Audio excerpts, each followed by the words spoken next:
Ok, moi c'est Emmanuel, je suis le CEO de Showit. Euh, j'ai 19 ans, je suis étudiant encore, tout comme beaucoup d'entre vous. Et bah là, c'est ma première vidéo, je vous avoue, je la fais surtout sur un coup de tête, parce que ça fait un moment que je me dis que je devrais commencer à faire des vidéos, mais à chaque fois je reporte, je reporte, je reporte. Là, j'arrivais pas à dormir, donc je me suis dit que c'était le bon moment pour commencer. Bah, avant de vous montrer là où on en est avec Showit, etc., j'aimerais tout d'abord poser les bases, genre où on a commencé, qui on était à la base. À la base, avec une amie à moi, qui pour X, Y raison, on a arrêté de faire cette collaboration. À la base, on voulait créer une marque de vêtements ensemble. Ça s'est pas fait finalement, mais après qu'elle m'en ait parlé, parce qu'à la base, moi, je suis pas du tout quelqu'un dans ce milieu-là, du tout. Juste, j'ai déjà pensé à faire ça parce qu'on a bien vu qu'il y a une émergence énorme des marques de vêtements ces temps-ci. Donc, moi, je m'étais dit, bah, en vrai, pourquoi pas? Mais au final, c'était jamais vraiment une idée claire. Et puis, il y a eu des semaines où j'ai commencé à y réfléchir. Je me suis dit, bah, en vrai, pourquoi pas? Qu'est-ce qui m'empêche de tenter quelque chose? Parce que ce que vous savez pas, c'est que l'année où j'ai commencé à y penser, je venais de doubler ma réto pour les Français. C'est la terminale. Et je venais de la rater. Et vraiment, à ce moment-là, j'étais dans une situation où je me disais, bon, bah, j'en fais une année. Au lieu d'aller à la vitesse des gens qui sont plus jeunes que moi, euh, avance, fais quelque chose en plus, fatigue-toi, mais tu dois avancer même si tu as raté ou peu importe ce qui vient de se passer. Donc j'ai réfléchi, j'ai réfléchi, j'ai réfléchi. Et puis j'ai une petite idée en tête. Qu'est-ce que je pourrais faire pour une... Quelle idée, quelle DA je pourrais avoir pour une marque de vêtements? Qu'est-ce que je voudrais partager avec une marque de vêtements? Et plein de choses comme ça. Donc en vrai, c'est venu vraiment sur un coup de tête. Et après, moi je suis quelqu'un, j'aime beaucoup parler à mes amis, à même ceux qui sont pas forcément proches de moi, mais je parle énormément. Et très vite, j'en ai parlé à mon entourage. Je disais que oui, je voulais faire ça, etc. Et un jour, j'ai appelé mon ami Emeric. Emeric. Et j'appelle, je lui dis, mec, j'ai envie de faire une marque de vêtements où l'objectif, ce qu'on veut faire passer comme message, c'est que peu importe d'où tu viens, peu importe qui tu es, peu importe tu es comment, peu importe tout, tu as quelque chose à montrer aux autres, tu as quelque chose à prouver. Et c'est là qu'il a fait, moi je lui ai dit show, puis il a dit hit, ah, montre-le, ah, bon, c'est littéraire, hein. Et après on a fait, ah, show it, et bam, on a bloqué là-dessus. Genre, c'est pas aller plus loin que ça, hein, mais vraiment ça s'est stoppé là. Et bah, en vrai, c'est comme ça que la première fois, il y a eu l'idée de show it, honnêtement, du nom show it en tout cas. Et suite à ça, il y a eu un enchaînement de beaucoup de choses. Donc,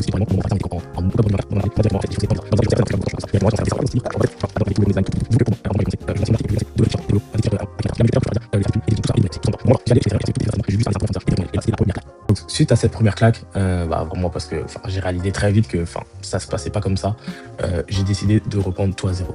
J'ai regardé plein de vidéos. Et ça, je le conseille à tout le monde. J'ai regardé des vidéos de Flub, le créateur de Terme, du créateur de Cynic, j'ai oublié son prénom, my bad. J'ai regardé même des belles vidéos sur TikTok de gens qui expliquaient, qui donnaient des conseils, un peu tout le monde, même des créateurs de contenu axés sur la mode, qui donnaient leur avis par rapport aux marques indépendantes, etc.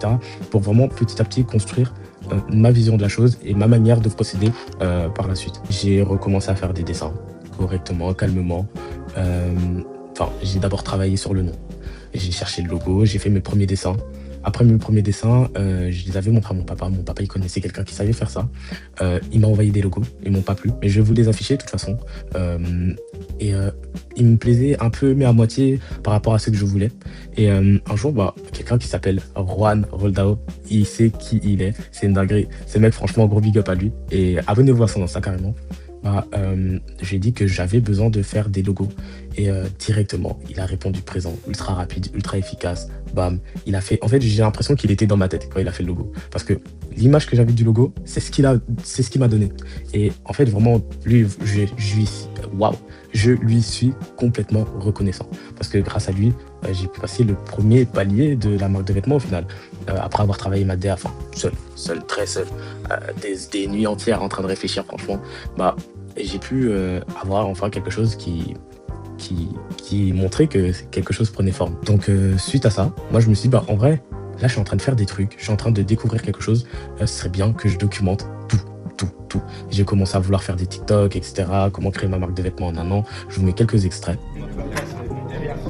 Et d'un coup, j'ai arrêté. J'ai complètement arrêté parce que ça me convenait pas, j'aimais pas la qualité de vidéo, j'aimais pas... Enfin, ça me correspondait pas, je voulais créer quelque chose autour de quelque chose de mystérieux. Alors que franchement, je suis pas quelqu'un comme ça. Moi, je suis quelqu'un, j'aime bien parler, j'aime pas cacher. Enfin, j'aime j'aime montrer que je fais des choses. Moi, ça me dérange pas. Et au final, c'est l'essence même de Shohit. La personne qui dit que tout le monde a quelque chose à prouver se cache elle-même. Donc, franchement, moi, ça me correspondait plus trop. De toute façon, suite à ça, j'avais déjà avancé sur beaucoup d'aspects. Le site internet, j'ai essayé de le faire tout seul par la suite. Vous verrez bien. Les mock-ups, Juan m'a fait des mock-ups. Pour les tech packs, les premiers tech packs que j'ai envoyés à mes fournisseurs, c'était des ensembles jogging que je vais vous montrer, que je vais vous montrer aussi. Ça, c'est Abdiel qui les a fait. Franchement, gros big up à lui aussi. Il m'a vraiment beaucoup aidé à ce moment-là. Et après avoir eu tout ça, à avoir un peu avancé sur mon site internet, parce que je savais que ça allait prendre du temps et j'avais envie de me créer des compétences, apprendre à faire quelque chose. Et j'avais les mock-ups, j'avais les tech packs, j'avais réussi à mettre un peu tout de côté parce que bon, c'était chaud parce que cette année-là, je jouais au basket aussi. J'avais beaucoup d'entraînements, beaucoup de matchs. J'étais souvent pris, du coup, j'avais vraiment pas trop le temps de travailler pour me faire de l'argent. Donc c'était vraiment une année presque de privation totale. Et donc dans ces zones-là, j'ai commandé mon premier prototype. Et les gars, sachez que c'est une des choses les plus dingues de toute ma vie. Je commande le prototype, bam, j'envoie le tech pack bien complet, je suis content, etc. Machin chose. J'envoie au fournisseur, mais j'avais pas les codes pour commander sur Alibaba. J'avais pas regardé je savais pas que ça existait des fournisseurs sur Alibaba qui faisaient pas ce que tu voulais qu'ils fassent en fait. Donc moi je commande, je suis content, tout ça. Bam, ça arrive, on m'envoie une photo. Enfin, ça n'arrive même pas chez moi. Il m'envoie une photo, bam, effrayant. Moi j'ai le seum, c'est dégueulasse, c'est moche, j'ai envie de pleurer, je sais pas quoi faire.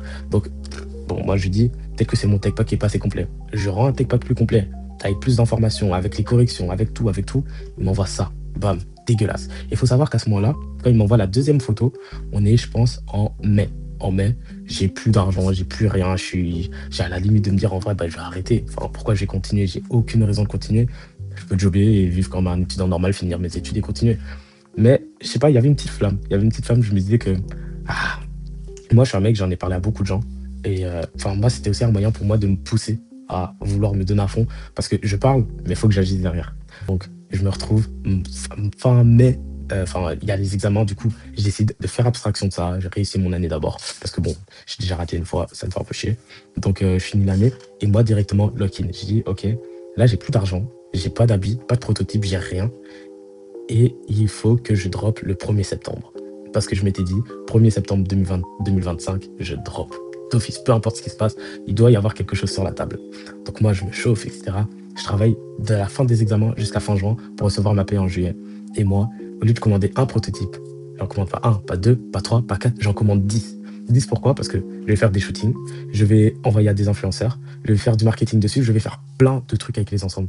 Seulement, j'ai cherché une nouvelle usine après avoir découvert qu'il y avait des codes sur Alibaba, etc.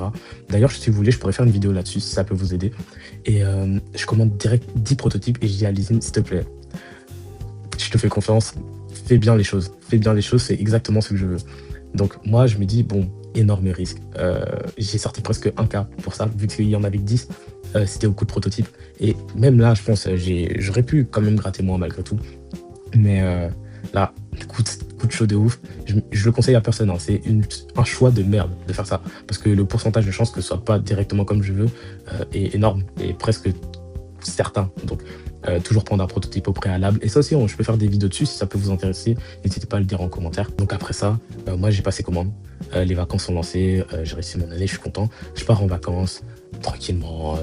Je fais mes trucs et tout. Et je sais que petit à petit, la date pour que mes colis arrivent approche. Je reviens de vacances. Un jour, bam, le colis est là, devant chez moi. J'ai chaud. Allez voir comment j'avais chaud. Déjà qu'il faisait chaud, on était en été. En plus de ça, j'allais ouvrir un carton d'habits que j'avais vu en photo, mais je savais pas s'ils étaient bons, je savais rien du tout. Donc j'étais vraiment complètement... J'avais peur, j'avais juste super peur. Donc moi je stresse un peu, etc. Mais bon, c'est pas grave, je me dis, bah, ce sera bien, j'ouvre, bam, c'est comme je veux, machin chose, je suis trop content, j'appelle mes potes, je fais des stories, je suis content. Encore une fois, moi à la base, je suis pas quelqu'un, j'ai pas trop la fibre artistique et c'est encore quelque chose que je travaille pour l'instant. Et c'est pour ça que je trouve que c'est un défi de faire cette marque de vêtements. Parce qu'en réalité, je sors un peu de la zone de confort dans laquelle je suis en général, de vivre dans ma routine de base. Moi, je suis pas le type de mec en mode performative en mode ouais, machin chose, je vais être millionnaire à 21 ans. Non, c'est juste que j'aime pas quand la vie est monotone. Je préfère qu'il y ait des choses imprévues, pas forcément réglées à l'heure près, etc. Malgré tout, je suis quand même super organisé. Parce que, enfin, en tout cas là-dessus, parce que je trouve que c'est important et c'est quelque chose auquel je tiens à cœur. Donc, suite à ça, on va direct faire. Enfin, je mets en story tout, puis à mon pote, Nils, bam, il m'appelle, il fait mec, j'ai un appareil photo, je me lance un peu dans la photographie, envoie tes habits. Nils, dans mon cœur, t'es un bon de ouf. Ça veut dire que je suis content, il fait les shoots, bam, regardez les résultats. Et suite à ça, directement, on enchaîne. Shoot avec Abdiel, celui qui m'avait aidé à faire des tech packs. Bam, résultat, bam. Merci à Janino, merci à Mathis, merci à Mia, merci à Mouzi qui était là aussi. Franchement, tout le monde qui était là. Merci beaucoup. Parce que c'était la première fois, entre guillemets, que je vivais un petit shooting photo. Et carrément, tellement je savais pas comment ça fonctionnait, il faut savoir que Abdiel, le photographe, il est venu et il a même pas. Enfin, j'ai même pas donné de lieu où aller. Parce que je pensais que par défaut, le photographe, c'était lui qui gérait ça. Enfin, des trucs débiles, mais moi, je le savais vraiment pas du tout. Genre, je me posais même pas la question par rapport à ça. Donc, tranquillement, on fait notre shooting et tout et tout. Et à la fin, je me dis, bah, moi, j'aime bien être avec mes potes, etc. Et je me dis, bah, les gars, venez, on fait un shooting tous ensemble. C'est-à-dire, j'envoie un message à tous mes potes, venez. Et comme un idiot, je réalise quoi, j'ai même pas de photographe. C'est-à-dire, j'envoie des messages, genre, quelqu'un a un appareil photo. Parce qu'à ce moment-là, j'ai plus de budget. Faut savoir, j'ai plus de budget parce que j'ai pas beaucoup travaillé en juillet. Voire pas du tout parce que j'étais en vacances avec ma famille. Et vraiment, genre, j'avais rien à donner, à dépenser. Donc, il faut savoir, Nice, a fait ça gratuit. Enfin, bref, j'ai réussi à magouiller un peu à gauche à droite, faut le savoir. Donc, vraiment, gros big up à tous ceux qui étaient là. Et en dernière minute, Laure, la danseuse mondiale, championne d'Europe, elle dit, bah, j'ai un appareil photo, en vrai, moi, je veux bien prendre des photos. Donc, elle nous prend en photo, machin chose, etc. Donc, voici les résultats. Donc, une photo qui a pété. J'ai l'impression que c'est grâce à cette photo que le premier drop a vraiment fonctionné parce qu'il a pété, mais de zinzin. Alors, je peux vous montrer les stats. Et enfin, à mon échelle, je trouve qu'il a vraiment pété. Et après, il y a aussi Coxa qui est venu nous aider en backup par la suite, etc. Et gros big up à lui aussi. Et suite à ça, bah, on a eu beaucoup de posts, on a posté beaucoup de contenu. C'est pas très ordonné, loin de là. Il n'y avait pas vraiment de DA au niveau des couleurs, au niveau de rien du tout. Juste vraiment, c'était moi. J'avais les photos, j'avais les trucs. J'étais avec mes deux associés, Émeric. À ce moment-là, que Émeric. On a juste posé sur la table et one life, on y allait. Et suite à ça, on a rajouté un nouvel associé, c'est mon cousin, JC. Pourquoi on l'a rajouté? Parce qu'on savait que petit à petit, on allait devoir déléguer certaines tâches qui allaient être chiantes de ouf. Enfin, ça, c'est des tâches. En fait, chacun a son travail et on devait être trois à ce moment-là. Et actuellement, on est toujours trois et on est bien pour l'instant. Donc voilà. Du drop arrive. Dingue. Moi, j'ai chaud. Je stresse. Et bam, j'appuie sur le bouton publier. Bam. Vous voyez les vidéos comme sur TikTok là quand ça fait dans tous les sens. C'était comme ça. Mais j'étais trop content. Et malheureusement, j'ai pas pu bien documenter ce moment. Genre j'ai que des petits extraits avec le téléphone de ma soeur. Enfin, c'est vraiment pas ouf, je trouve. Mais c'est dommage. Mais en vrai, pour les prochaines fois, ça m'apprendra. Mais ouais, genre c'est dingue. Genre je m'attendais pas à ce que ça fonctionne. Pour moi, j'allais peut-être vendre. Allez, 20 ensemble, 25 max, vraiment. Mais non, pas du tout. Bam, ça a enchaîné. Et on a vendu plus d'une centaine d'ensemble. Alors que moi, à la base, je m'attendais pas du tout à ça.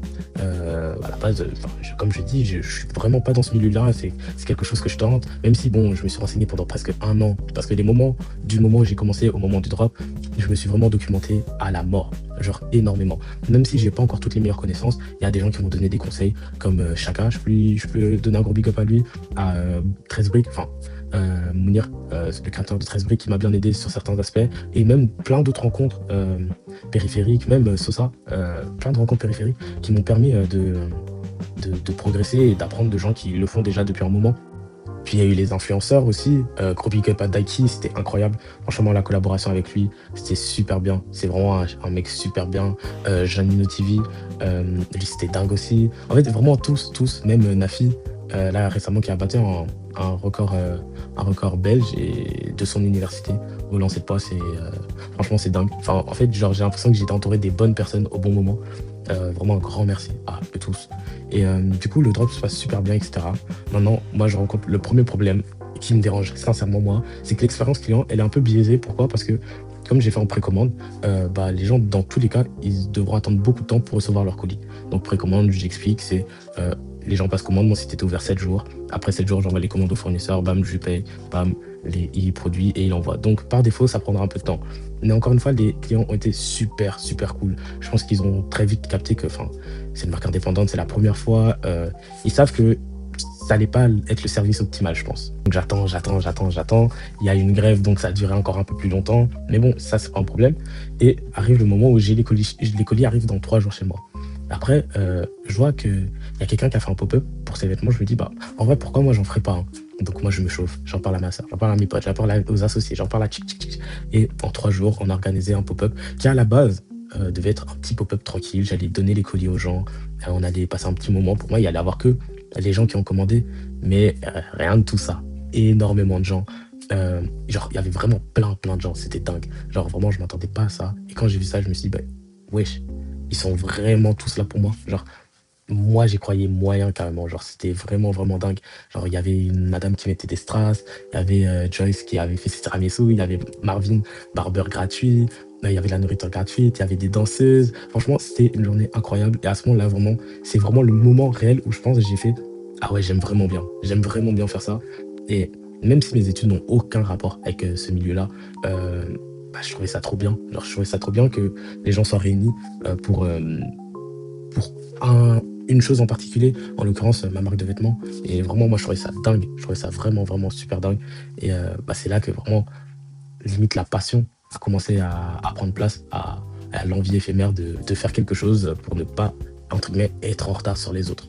Le temps passe, je commence à dessiner les prochains designs, etc. Je continue à dessiner, j'envoie mes mock-ups, tchic-tchac, on avance. Et à un moment, on se dit, bah, allez, on fait un restock. Restock, là même, ça explose.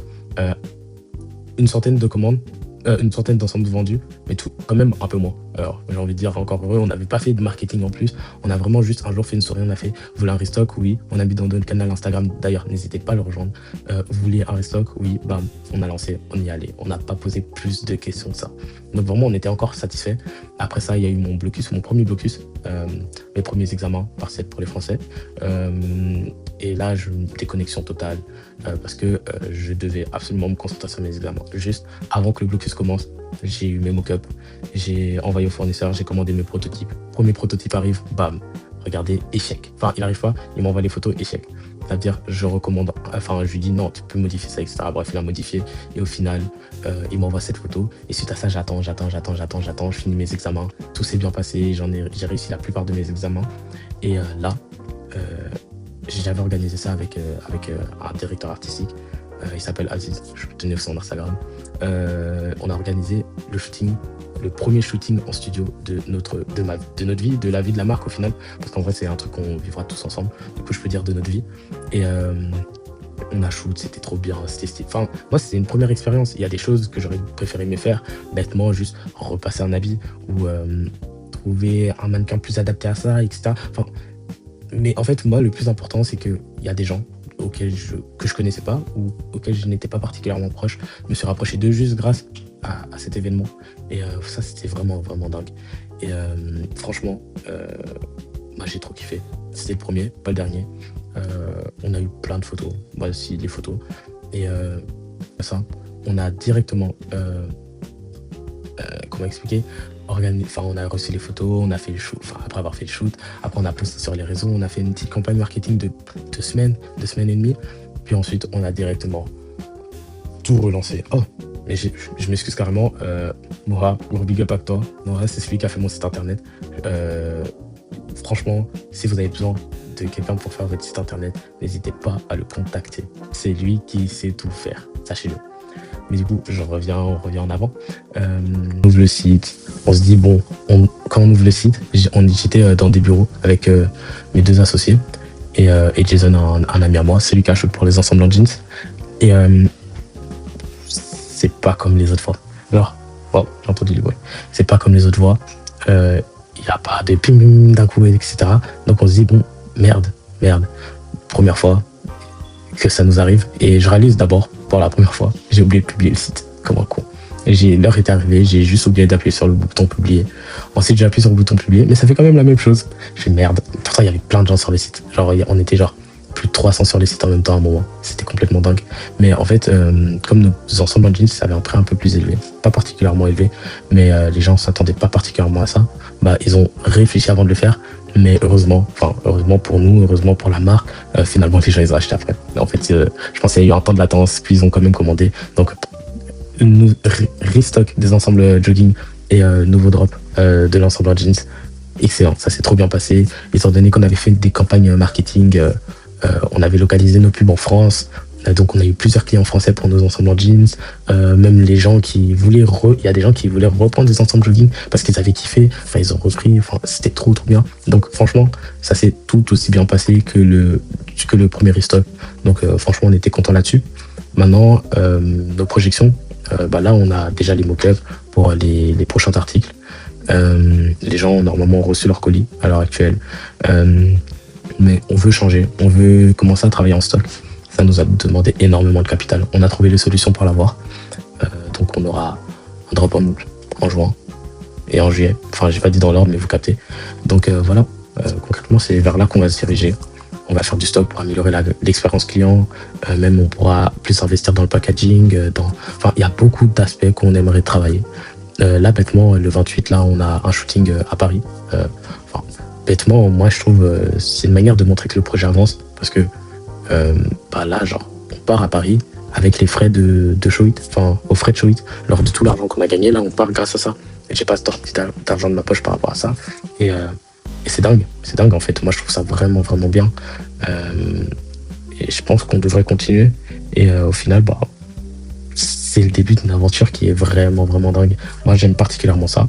Et je remercie tous mes amis, tous les gens que je connais moins, qui me soutiennent de loin sans me connaître réellement. Ça me fait vraiment, vraiment plaisir. Et ouais, en vrai, moi, j'ai commencé pour ça. Et il n'y a que des choses dingues et grandes qui arrivent.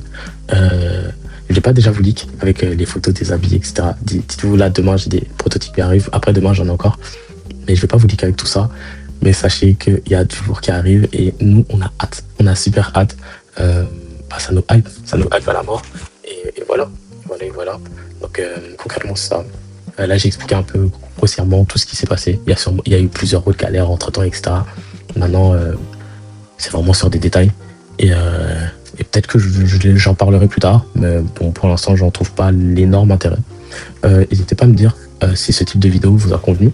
Moi, c'est la première fois que je me filme aussi longtemps en train de parler. Donc, je sais pas trop comment ça va rendre. Même la qualité, est-ce que la qualité est bien? Est-ce que tout est bien? Est-ce que le son est bien? Qu'est-ce que je peux faire de mieux? Donc, voilà. Moi, concrètement, c'est tout ce que j'avais à dire. C'était la première vidéo, histoire d'introduire le truc et que vous sachiez qui je suis, qui on est et qui on deviendra. Donc, voilà. Show it, something to show. On s'attrape.